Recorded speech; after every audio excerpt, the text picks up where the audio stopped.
I'm Craig Kenneth, a relationship coach and a psychotherapist. Every relationship is different and every breakup is different. Work with me and you'll get professional help on your situation. And if you're in no contact, focused on personal growth, my workbook series, The Knowledge, will help you make changes like you've never made before. Available now at AskCraig.net.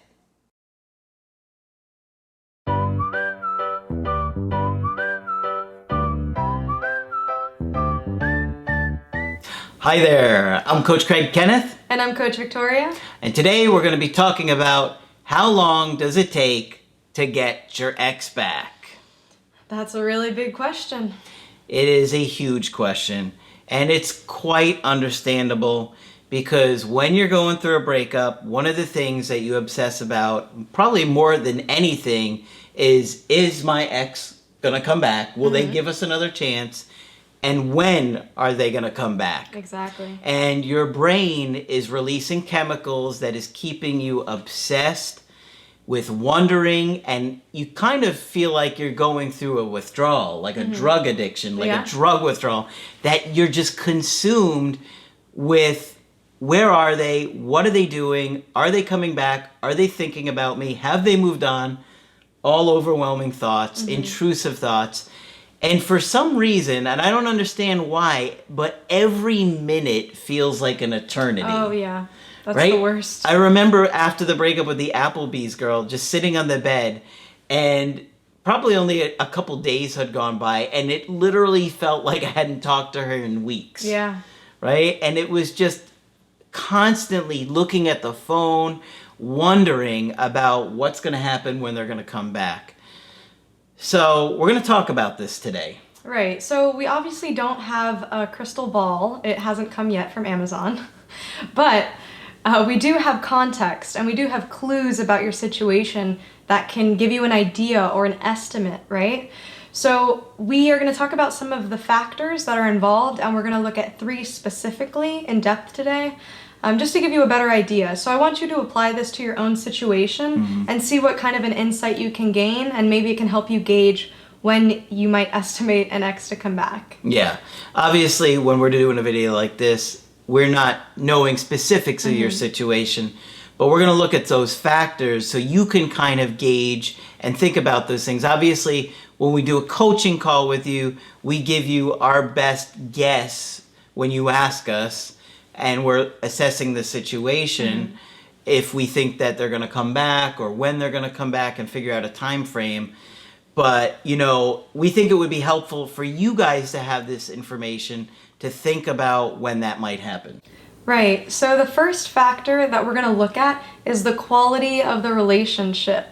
So this is how you treated your partner throughout the relationship and the quality of your connection. And it's also how attached your partner was to you and how committed they were to you. Yeah, that's a big one because, you know, there's a big difference when you were married to somebody or engaged to somebody versus somebody that you've been dating for 2 weeks, right? I mean, that's just a part of it. I mean, I know some people are not going to want to hear that. They're like, oh, we were dating for a month. Yeah. I know, it hurts, but obviously it's a very different thing when you've been with somebody for many years, or maybe you were engaged or married, and, you know, so that's a big factor. You know, you got to think about that. How did it go towards the end of the relationship and the breakup, right? Like, when it started to fall apart and the connection was, you know, being disrupted or hurt, whatever's going on there, what was causing it, right? Was there any toxic behavior, any abusive behavior? You got to think about those things. And how did it end, right? Like, how did, I know many people were begging and pleading, and most of that is normal because it's going to happen in most situations. Yeah. Somebody's going to be trying to convince you. So don't worry about that factor too much. But how did you behave? Like, were you stalking them? That's not good. If you're doing that, don't drive to their house or show up at their work. Right. And we also talk about your behaviors after the relationship in another factor. So make sure you watch to the end of the video to be able to get all this information and apply it to your situation. So what can also happen in the quality of the relationship is throughout the relationship, you may have gotten complacent. So this leads to your partner feeling unhappy for a long time, versus if a partner is satisfied in the relationship and some other reason caused the breakup. So also think about your partner's contentment and satisfaction with the relationship. As the more content they were obviously in the relationship, then the sooner you can expect them to come back. Versus if they were unhappy for a while, it might be harder to convince them that you'll actually change and that things can be different. And another thing that I was thinking when you were saying that is like, okay, let's say you're together for 2 years and they were happy for a year and a half of it. Right. As opposed to we were together for 2 years and they were unhappy for a year and a half of it. Exactly. You know, that's going to make a difference in how things play out. Another thing to look at is their traits. So this can include their attachment style, which is huge in impacting their behaviors in relationships and outside of relationships. So if they were more avoidant, then it's going to take a bit longer for them to even process the breakup, because they tend to avoid feelings as a whole and even much more negative feelings. So to be able to process that will take time. It doesn't mean that they can ignore the grief of the breakup and the loss of you forever, because it does come up. That's not something you can bottle up and throw away, but it will take longer. So do note that. Yeah, it's just natural for them to take longer to process and think about those things. And if your partner is more anxious, then the sooner you can expect them to come back, as it will be harder for them to be alone and it will be more difficult for them to be without you. They might have that, clingy nature. So, after the breakup, you can expect to hear from them more likely than not. Yeah, because they can't sit with the uncertainty. They don't want to sit with that anxiety. It's so overwhelming for them that they just are like compulsive. I have to reach out. Right. So yeah, those are two big factors that are going to influence the speed in which they come back. Another big thing that you have to consider is the person's maturity and where they are in life. Because somebody that's 40 years old is going to hopefully have more wisdom and experience than somebody that's 21 years old and may be struggling to navigate things a little bit more. Exactly, and there's definitely something to be said about developmental stages. So for those of you who are in younger relationships, younger in age, or in long-term relationships where you got together at a young age, many times people will feel like they never got to explore the world, date other people, explore their singleness. And this can vary from person to person. And just like developmentally, first you crawl, then you walk. Some people feel like they need to go through that stage and know what's out there. So it might take, for them to mature and to go through that stage in order for them to be more prepared to date you. And many people might disagree with me, but people might view their partner as dating other people as they're tainted now. Or, I don't want to see my ex-partner date other people, or else I won't have them back. Well, people have decisions that they can make and they have the right to make. So it's your decision if you want to get back with them, if you do have that opportunity. But I just wanted to throw that in there because that might be the case for you if your partner said that they do want to explore. Yeah, it's very upsetting to see your partner date somebody else after a breakup, obviously. But you want to be healthy and reasonable about it. Some people get so upset and offended if they're intimate with somebody new. And I understand. Nobody really likes that or wants to hear about it. Right. But at the end of the day, if you really love somebody, are you really going to let that interfere with trying to repair a relationship with somebody that you love? I mean, most of you, if not all of you, have been with other people before them, and they were with other people before you. So I would really take a look at your own maturity on, if they date other people after the breakup. I mean, it's to be expected, I think, in many situations. And I just believe that if you really love somebody, that you have to work around it. I mean, if your ex is doing something outrageous, and you really find it like wild and just, you're not okay with it, that's okay. That's a personal decision for you. But, if they have broken up with you because they didn't think that it was going to work and they really thought that things were over and they tried to move on, and then they miss you, and then they think about what you had, I mean, come on, that's showing a lot, that they see how important you were in their life and they want to do something to fix that. And, so that comes with maturity. That's what I'm talking about with maturity and where they are in life, that, you don't get so hung up on things that, I think younger people get hung up on that more so than people that have lived life and dated a lot of people, Because, if they're in a rebound relationship, it doesn't mean that they're not going to come back. Yeah, they're probably excited about that new rebound and they think it's going to last forever, but most of the time it doesn't.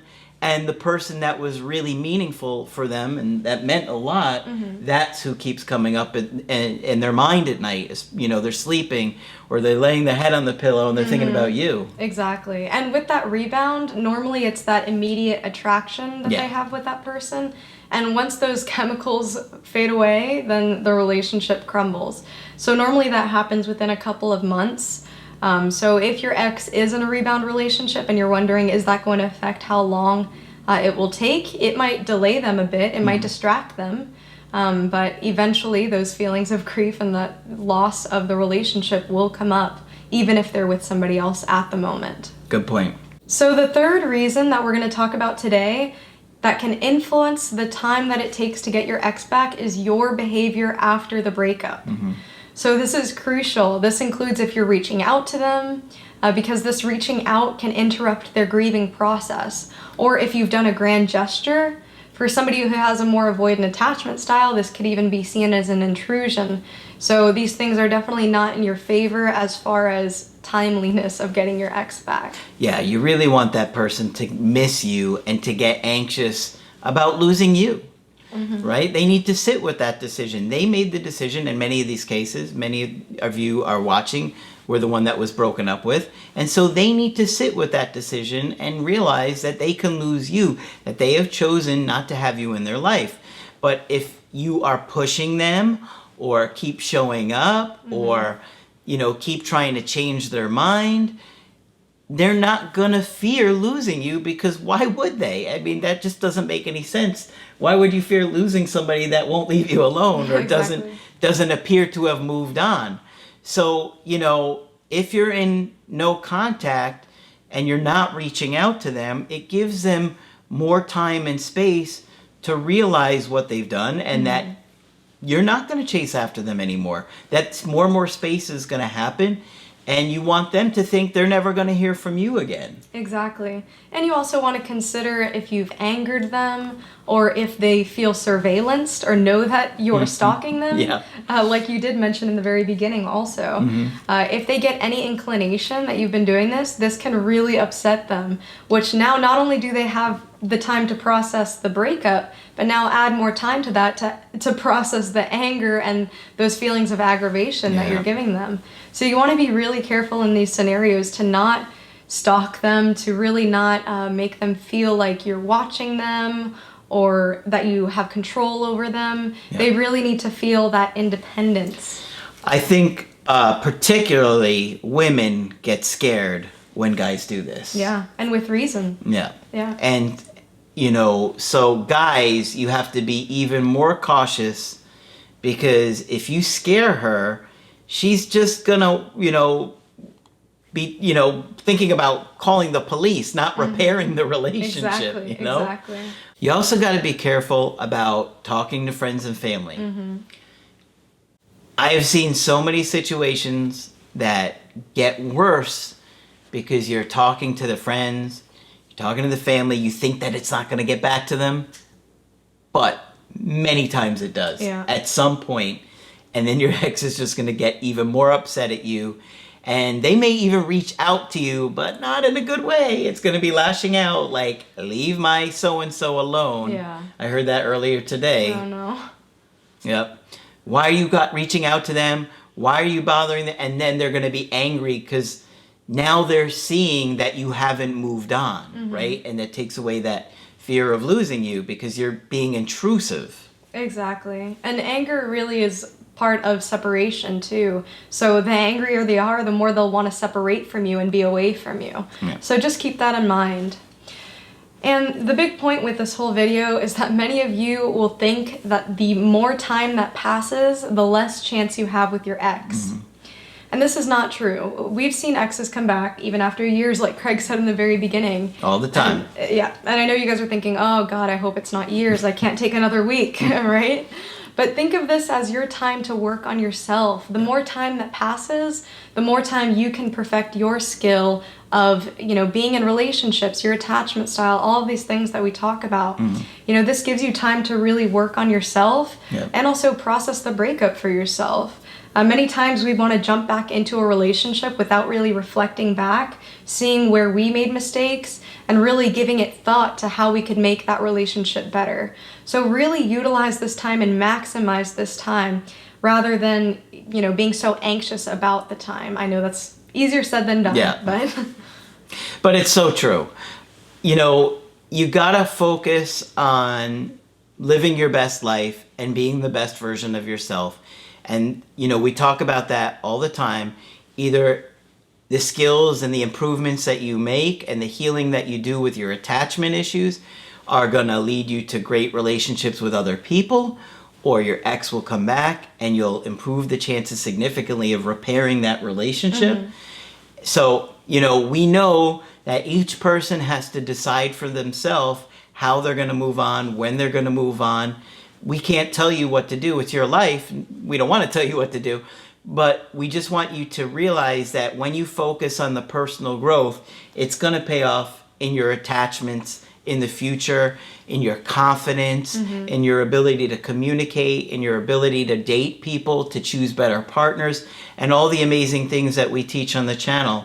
And you'll feel so much better one way or the other. Right, so we know that you're probably frustrated with finding out the exact time that your ex will come back or how long it will take.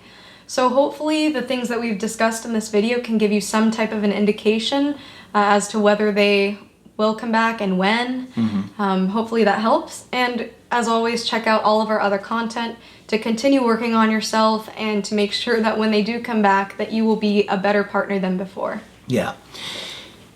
It's so important that you focus on what you're doing in this time and not when they're coming back or what they're doing in this time. Because the factor that you can control the most is what you're doing and how you're going to show up in all your future relationships, be it your ex or anybody else. So I know it could be frustrating to wonder constantly and just feeling intrusive thoughts about when are they going to come back, if they're going to come back.